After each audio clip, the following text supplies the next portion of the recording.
So thanks, Linda, and thanks for inviting me. I really appreciate this. And as Linda said, I'm a member of the CPA now.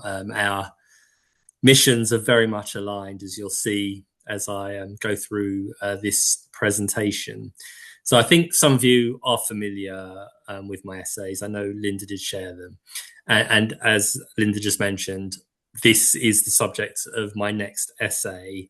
And if you're happy, of course, for me to use some of the insights that come from the breakouts, I will reference in the editor's notes, I will reference this session, this CPA meeting. So you'll get some credit, maybe not by name. So I'm Adrian. I am a neurodivergent person, adult diagnosed autistic and ADHD. My background is in public health, NHS commissioning, program leadership, and systems analysis. I'm also collapse aware and a permaculture practitioner. So I write essays about collapse from a number of different angles: so ecology, culture, politics, cognition, systems theory, physics, and lived experience. Of course, it's impossible to be an expert in all of those. So my Substack project is called A Grand Unified Theory of Doom, which is kind of meant to be tongue-in-cheek, a little bit humorous. Not that the subject matter is really funny at all, but the serious point behind it is that civilizational collapse can't be understood from one discipline alone, and that's why I came up with that name. To understand why civilizations expand, overshoot, and decline, and how we might respond, my thesis is you have to synthesize across multiple domains. So I want to acknowledge where the Climate Psychology Alliance already sits in this conversation. So you take ecological distress seriously as a response to reality rather than treating it as a symptom. And that's where we're very aligned, of course. And what I'm interested in doing here today is extending that conversation that you already have specifically into neurodivergence and collapse awareness. So my work starts from a collapse aware position. I see ecological overshoot and contraction as part of the cycle of all civilizations, all complex societies. And I recognize them as conditions that we are already entering. And I'm sure many of you feel the same way as well.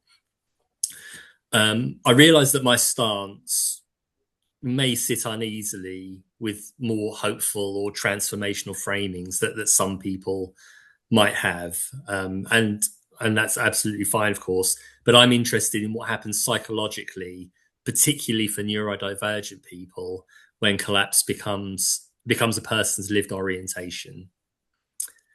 Could I have the next slide, please? Thank you.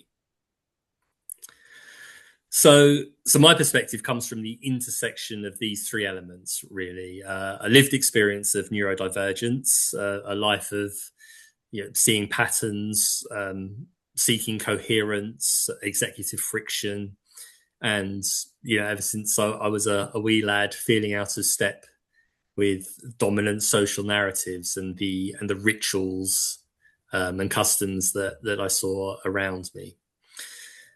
Secondly, I'm collapse aware and collapse accepting, and that is very much shaped by biophysical limits, energy complexity, ecological overshoot, and what I perceive as the failure of mainstream progress narratives. And thirdly, my professional career as a systems analyst. So that's primarily in public health. That's my background, but in commissioning, healthcare commissioning, program leadership, and the practical experience of leading and transforming complex systems and organizations. Of course, health systems are one of the most complex adaptive systems that we have. And I think that's influenced my perspective a lot as well, working in that field. So I think a couple of, disclaimers, I don't know if that's the right word. When I use personal experience here and there, in this presentation, I am not suggesting that every neurodivergent person experiences this in the same way at all. So I suppose I'm saying I'm using several models throughout this essay, and of course, the saying all models are incorrect, some are helpful. So there's a Just wanted to make that clear. I'm also not speaking as a psychological professional. I'm speaking as a neurodivergent researcher and writer in this space. And my conclusion is that we need a wider conversation about how to support neurodivergent people in declining societies. So my insights sit where those three strands meet, essentially: sensing contradiction, understanding systems, and living inside the mismatch. Could I have the next slide, please? So this is the question. It's not a question I'm asking you right this very second, but this is the question that we're really exploring today, and this is really the subject of the next essay that I'm currently writing.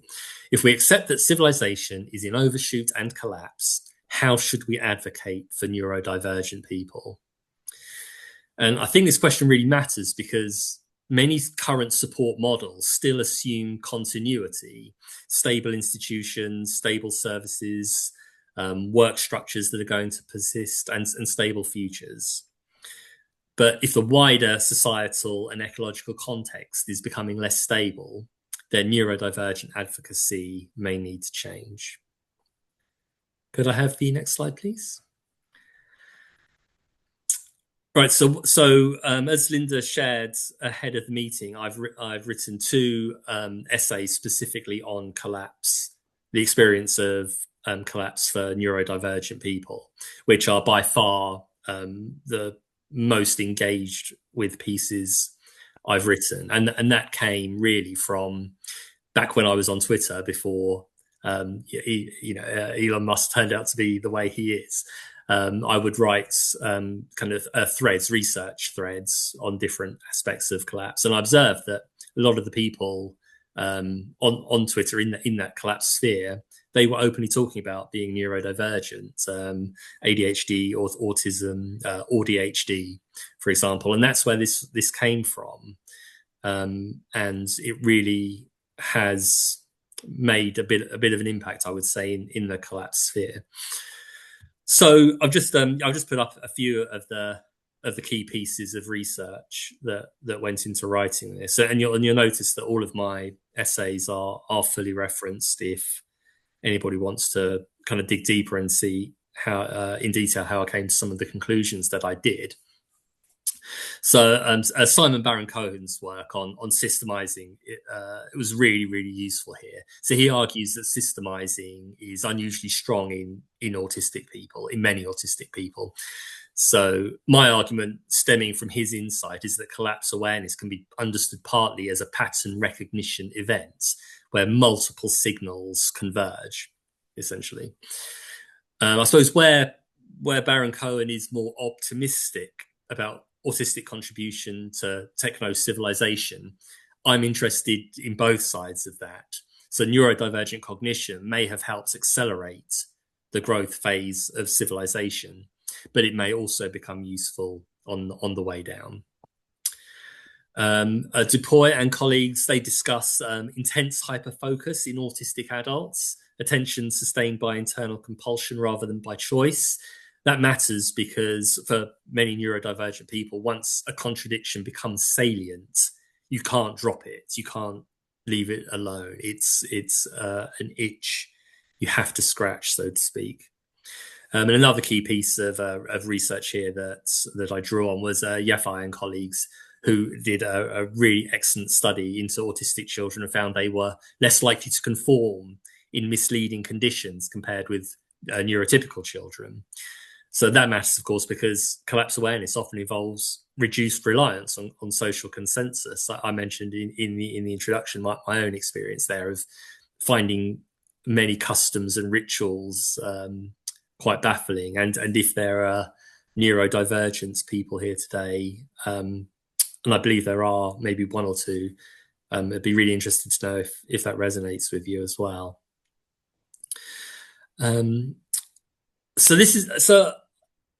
If you guys are aware of Temple Grandin, she did a quite famous interview where she used the phrase anthropologist on Mars.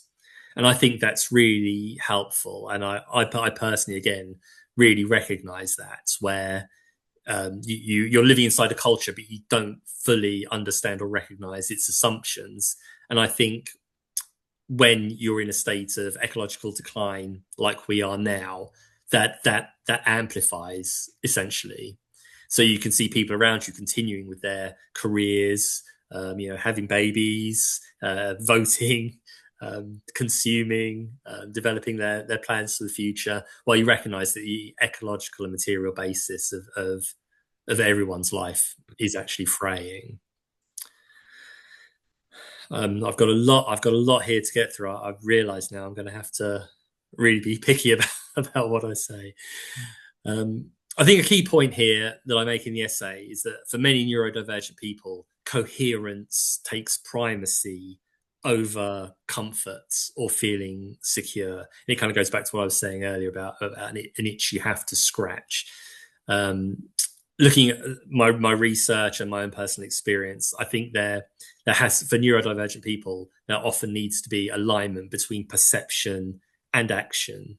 If the world no longer looks stable, it simply becomes harder to act as though it is. So the key insight from the essay is that neurotypical cognition may support group stability on the upward slope of a civilization's trajectory when there's abundant resources and energy and everything's looking good. Neurotypical cognition preserves cohesion, shared assumptions, and social continuity. You need those. You need that alignment between everyone in society to achieve that growth. My argument is that neurodivergent cognition may become more useful when systems destabilize and adaptive responses are needed, because it can align more quickly with emerging reality. So that's where the essay ended, and it was clear there was a lot more that could be explored from there. Can I have the next slide, please? Thank you. So this is the follow-up essay that I wrote 3 or 4 weeks afterwards, after doing a lot more reading, dotting the I's, crossing the T's. So the second essay asked, if collapse is structurally inevitable, and if seeing it early leads to alienation and nothing good, frankly, then what's the point? Why see it? Why live with that burden? So the answer I concluded is that seeing early allows you to stop organising your life around futures that are no longer credible. You can adapt to contraction instead of waiting for events or consensus to catch up. And obviously, this isn't only a neurodivergent position. I'm just saying that neurodivergent people are more likely to see early because of the fact that they have that enhanced pattern recognition kind of built into their cognition. So I say in the essay, without that framing, collapse awareness can become doomerism. So a passive spectatorship, WASF. I won't swear, but that's a lot of people online do occupy that space. They say, well, this is a one-way trajectory, so what's the point? But early awareness can mean choosing to live in alignment with biophysical reality, removed from outcomes. So once you've let go of outcomes, you can choose to live in alignment with biophysical reality. And I think that's the key point here. So your attention, your labor, your relationships with land, skills you develop, the care, all those things move towards ecological alignment. And at that point in the essay, the argument became a lot more interesting and a lot more controversial, I felt, but it was still accepted very well by the broader community that was reading it. And again, this essay really did break out and make quite an impact beyond the what you'd expect from the collapse sphere.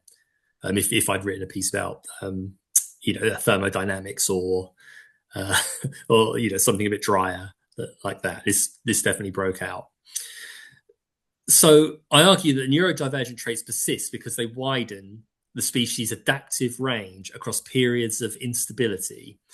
I'm suggesting that variation in cognition might be preserved to help some people respond differently when collapse is coming. So I demonstrate in the essay that neurodivergence is highly heritable and stable across populations, which raised the question: what is it for at a species level? What is the point of neurodivergent cognition at a species level? And I argue that trait adaptiveness is context dependent. So whereas neurodivergent people can have a pretty hard time on the upward slope of the overshoot curve, as I sometimes like to call it, where in the growth phase of civilization, neurodivergent people have a real hard time fitting in. In stable growth-oriented societies, traits that support conformity, group cohesion, and narrative stability are rewarded. But in unstable societies, those same traits may delay adaptation, leading to bad outcomes. I argue that traits that made it harder to fit in, low tolerance for incoherence, refusal of false reassurance, pattern sensitivity, and moral intensity, they become more useful when the shared model starts to fail. And actually, that is borne out in history. You can look at it historically. In the decline of Rome, or any complex society under stress, really, who adjusted first? Who left the cities? Who stopped believing the official narratives? Who stopped believing that imperial logistics were going to return and stabilize? Who instead learned practical skills? And who became awkward and annoying before they became useful? I use those words because some people describe me that way. So I'm not claiming all the survivors were neurodivergent at all. That would be preposterous.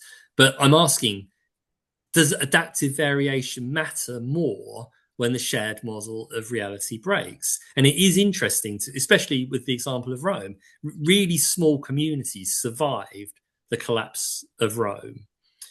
And it would be fascinating to be able to understand more about the neurodivergent and neurotypical makeup of those surviving populations. And I think that's another key point. It's you have to start adapting if you want to have a chance of surviving longer. You have to start adapting while there's still time to adapt, and that may be the point of being able to see early. If you start adapting at the moment of rupture, then it's not going to work, is it? But if you saw it coming 3, 4, 5, 6, 10 years down the track, and those people started moving away from imperial logistics and started focusing on the land and their community and learning skills that had maybe gone out of fashion because they weren't required anymore. Those people who saw early, figured it out early, they would have had a better chance of survival. And it's reasonable to assume that people who thought like that made up a material amount of the groups that survived.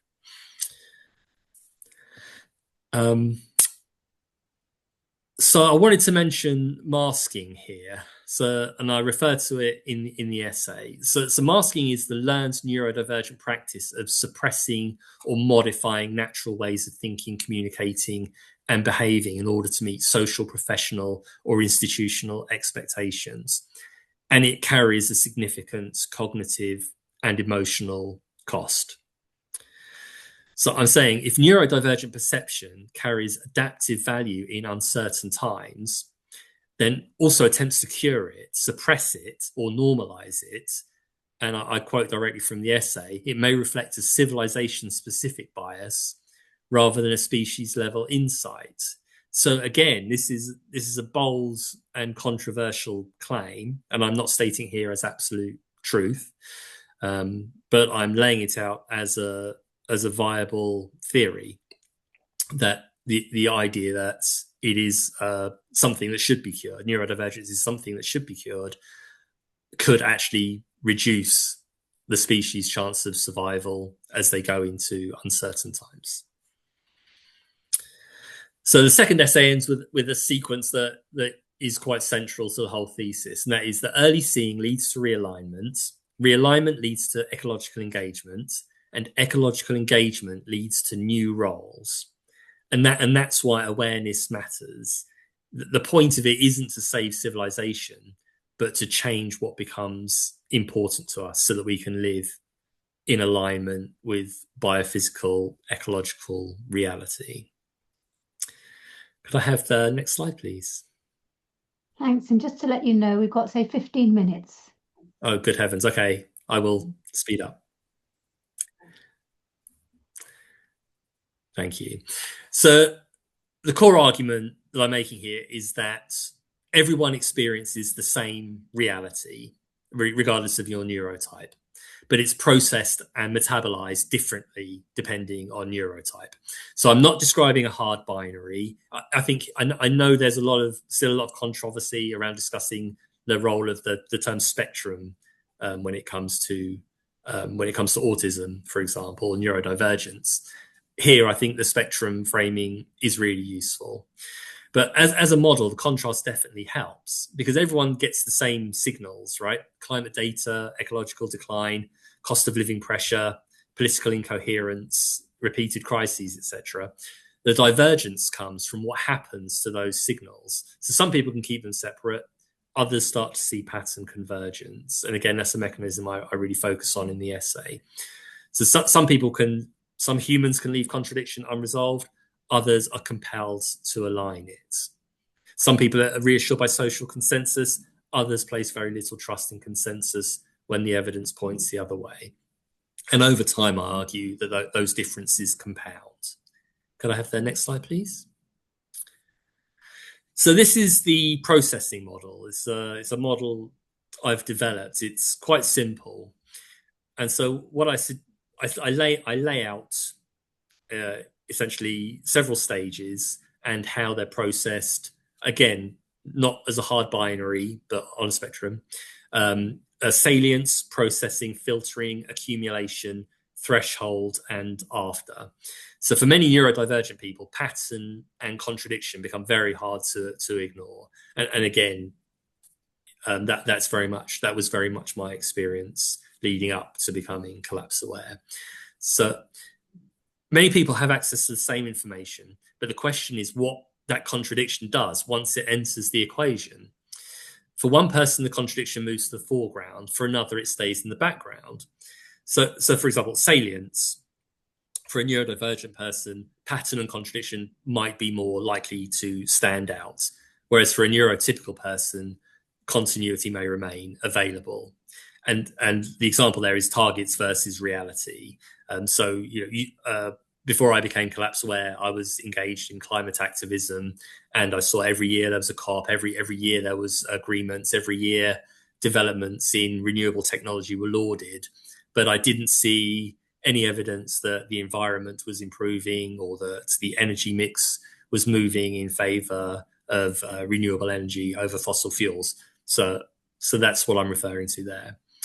The processing elements, a neurodivergent person might feel that they have to resolve that contradiction, whereas a neurotypical person might be able to leave it unresolved. And of course, it's not scientific, but I do know many people. I've had these conversations with who are very bright people and understand the physics, for example, but somehow able just to completely background it. So the filtering, so for neurodivergent people, weak social smoothing. For neurotypical people, the social smoothing might still be effective. Like everyone else seems fine with this. Everyone else seems fine with the way things are going. And the classic, and I've heard people say this, that, someone's working on it. A mythical someone is out there working on it. Top people, governments. I would argue that isn't the case. Civilizations are not planned. They are thermodynamic, constrained, evolving structures.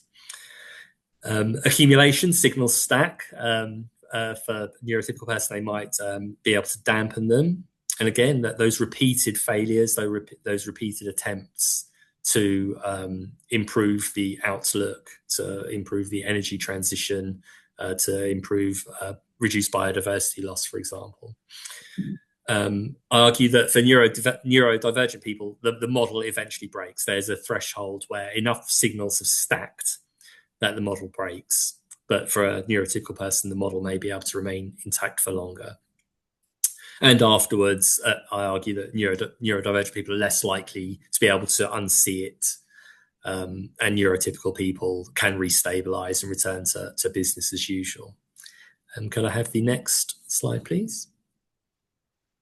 So not going to dwell too long here, but these are two bits of data out of many that I came across as I was still working in the activist space, the traditional that we need more renewables kind of activism space.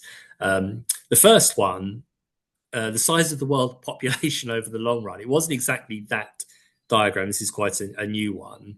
But essentially, it shows the human population growth over the last 12,000 years. So as many of you will know, 12,000 years ago was when the climate entered a very stable periods, and the 4 seasons became very reliable and allowed the advent of agriculture, moving from hunter-gatherer to agricultural lifestyle.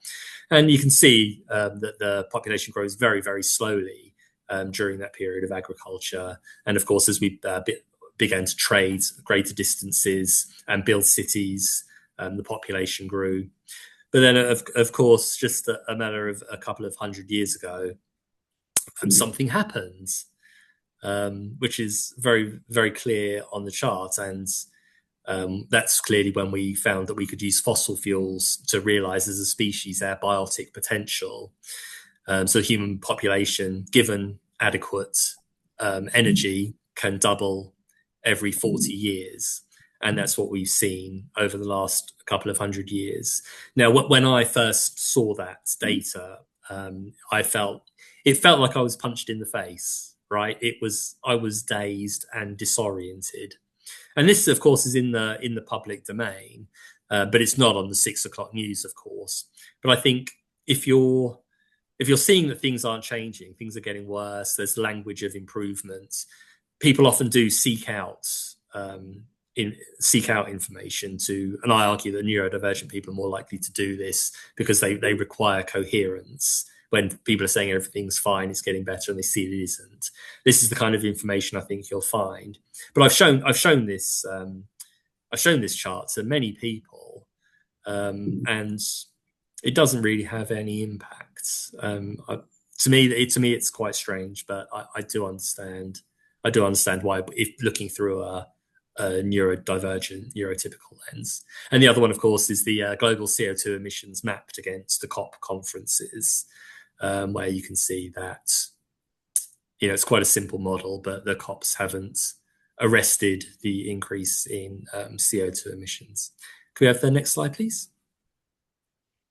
So this is just a simple diagram that shows the points I was just making. So you've got active contradiction on the left and time and exposure to signals on the bottom. So I've used missed targets, missed climate targets, fossil expansion, cost of living, extreme events, and the neurodivergent path. You can see the stacking effect that I describe. And then when it hits the threshold, that's when there's a restructuring of their worldview, their model of reality, and that goes into a slightly more stable.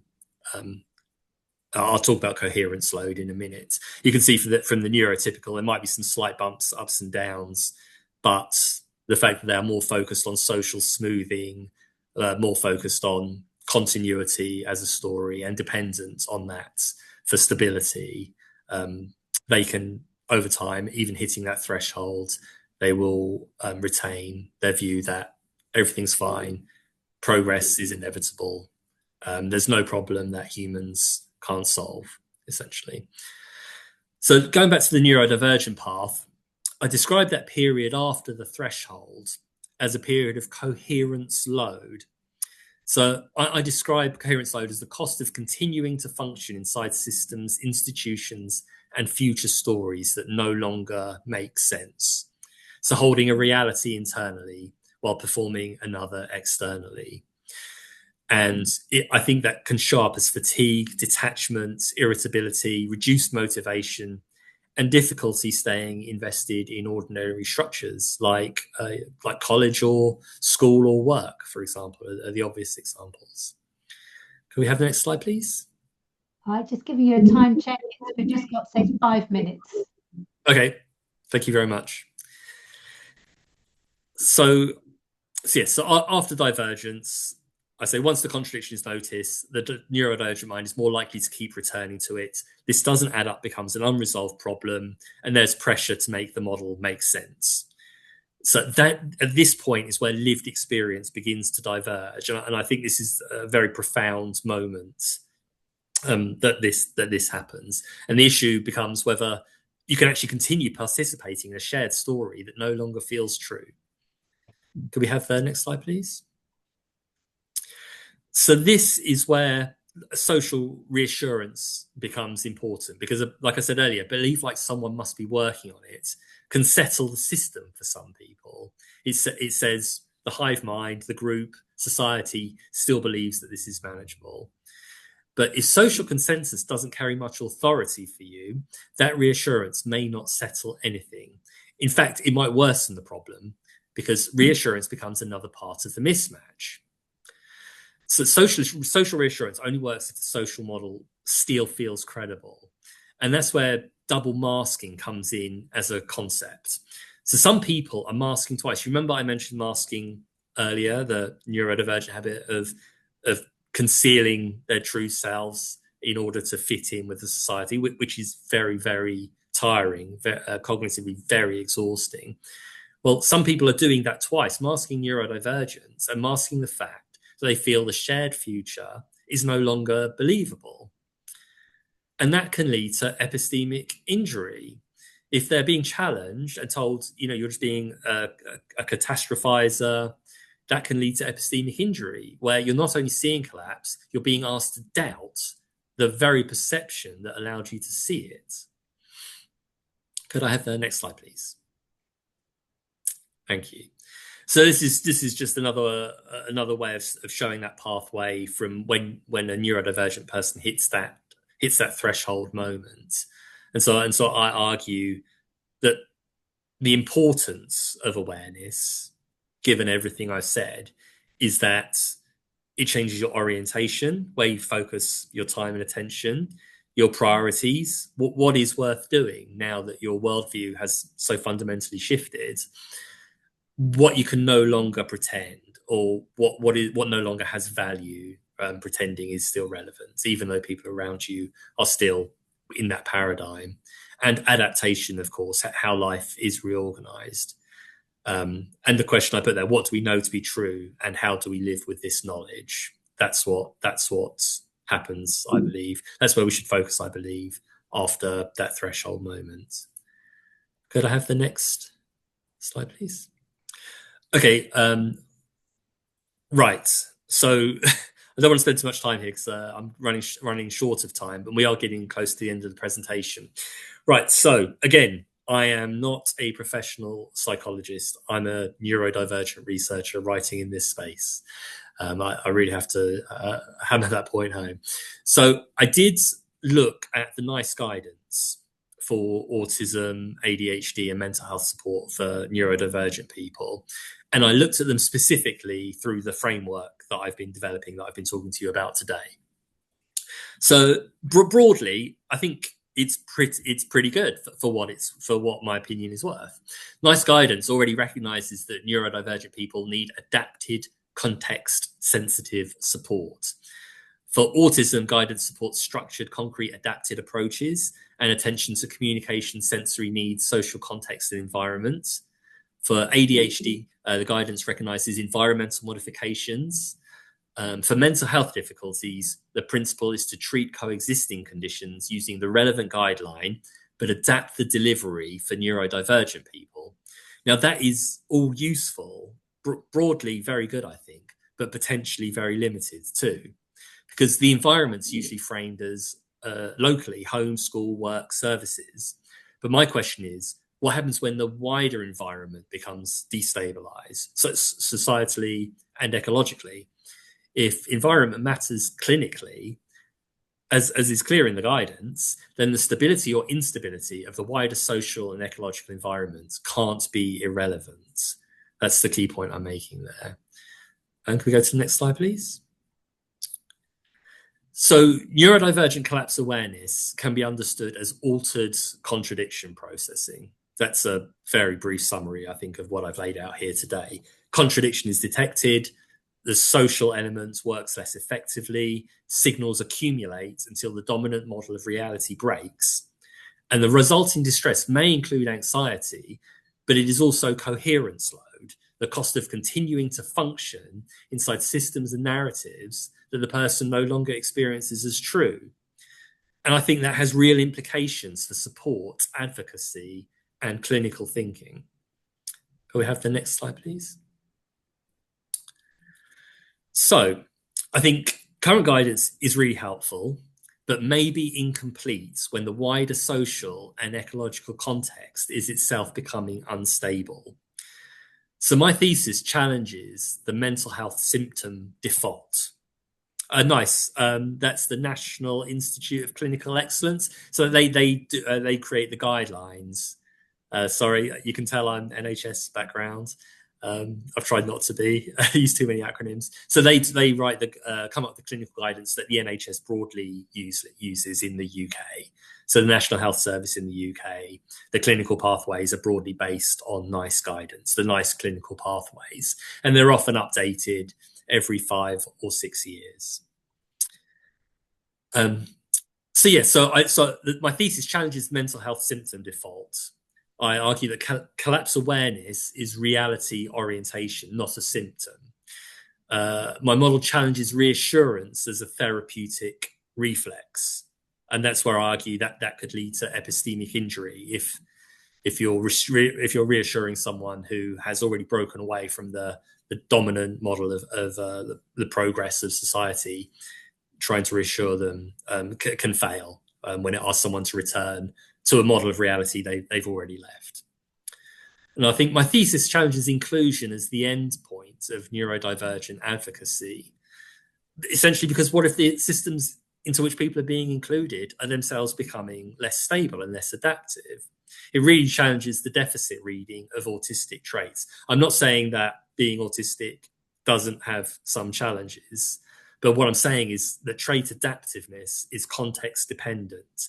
It is possible that neurodivergent cognition does have a role in declining societies. That's the key argument I'm making. So it's not just a deficit. In certain contexts, it can become an advantage. And I think my thesis also challenges the individual level scale of intervention, because the source of distress might include systemic instability itself. So even though I broadly think the NICE guidelines are very good for a stable society, potentially for a society in ecological distress and decline, I'm proposing that they fall short. Can I have next slide, please? So here we go. Have I done all right, Linda? I think so. I think I'm there. Oh, yes, just 1 minute. Yes, just 1 minute, and then we're there. Perfect. I didn't practice this. So just to summarize, I'm saying neurodivergent collapse awareness may arise when contradiction is detected, socially smoothed less effectively, and accumulated until the dominant model of reality breaks. The resulting distress can be anxiety, but also what I call coherence load, which is the cost of behaving that everything is normal, everything is going to continue. And the narratives of the dominant cultural paradigm are going to continue. That becomes very difficult to inhabit. I think support, therefore, needs to address masking epistemic injury, adaptive withdrawal, and attention reallocation, not just symptom reduction. The person needs to be supported to adapt to their new model of reality, which is very different, of course, from what the current guidelines work towards. So support can't only mean helping people function better inside incoherence. That's not going to work. But it may also mean helping people build meaning elsewhere. Could I have the next slide, please? So I'm sorry to put you all to work, but this was Linda's idea. Sorry, Linda.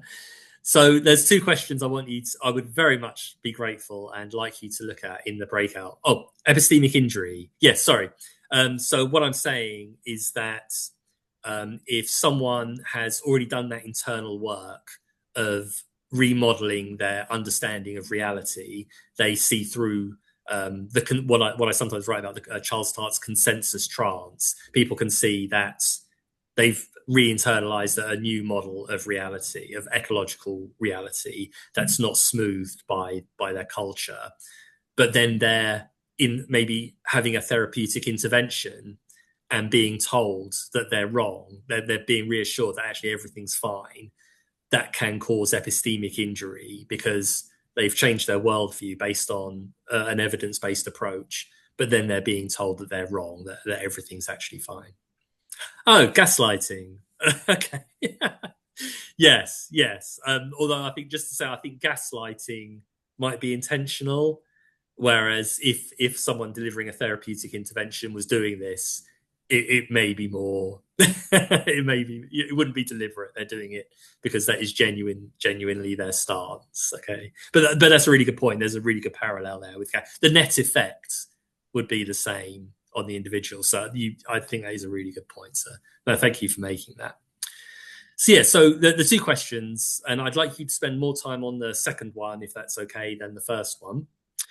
So do you recognize the divergence that I talk about? So in your lives, with your friends, family, I know some of you work in psychology, psychiatry, therapy. Do you see what I've described today in your lives, in your practice with clients, colleagues, or communities?